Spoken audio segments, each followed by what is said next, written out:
This is my version of John Barr's Jumbo John. I'm just starting with a TMCO 2457 size 6 hook with a hot bead.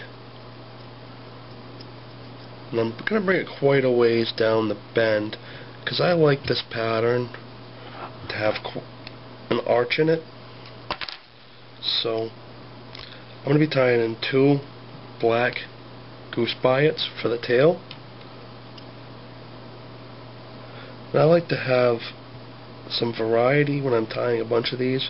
I like to have some of them bent down and some of them bent up because there's a natural arch to the goose biots. But I like some of them, some variation there. So they look a little bit different. And I'm just making an X with them. And I'm going to pull this down.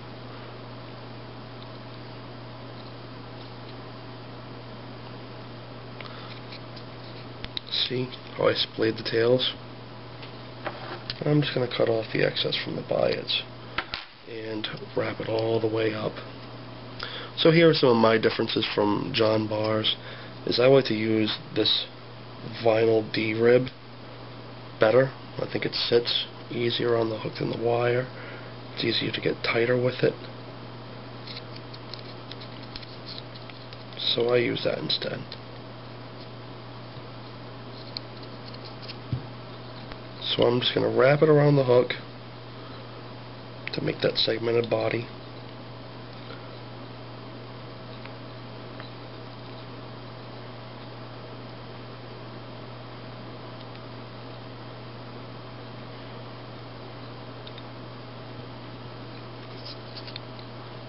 I'm going to catch it. Right there, throw a bunch of thread wraps on it. Cut it. Another adaptation I have is I use diamond braid for the shell back. I like it's a bit easier than putting Flashaboo and covering it with epoxy. It's one step and done.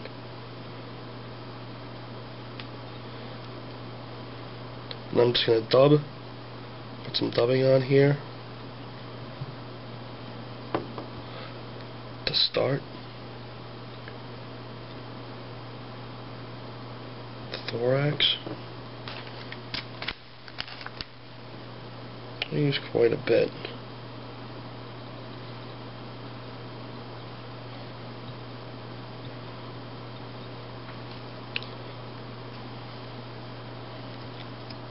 Go right up to the head. I like to stop about halfway through that dubbing to put my legs in.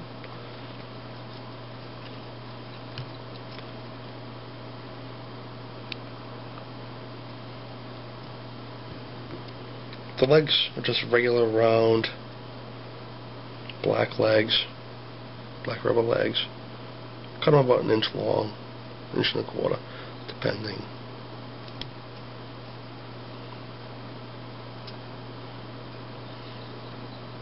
See, take a look at the way how that leg's displayed. Now I'm going to bring my shell back over, cut it, I'll pop it in there, secure it, and then cut it off. Now I'm going to take a piece of schlappen. I like to have my schlappen be a little webby, so I'm going to bring it all the way back to here.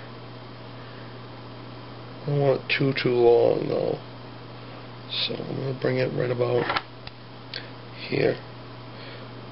The thing with the schlappen is it's got really fine stems, so cut it like that so you can get it to be secured in there, because it does slide out pretty easily.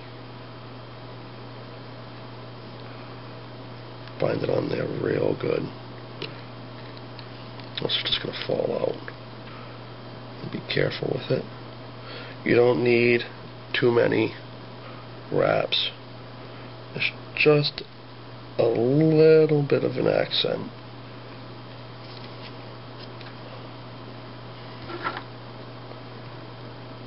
cut it off. I'll bring it back.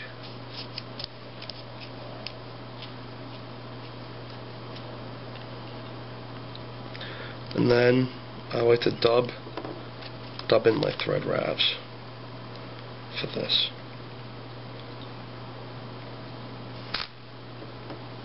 So a little bit more dubbing.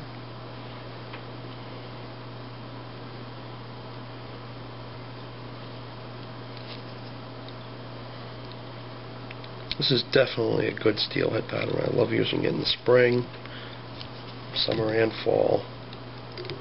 All times of the year, because there's always big stoneflies in the rivers. So just whip finish it, pull it down, cut it off. And you can do all different variations with different color shellbacks and heads. I mean, you can do different color ribbings and stuff, whatever you like. That just works for me.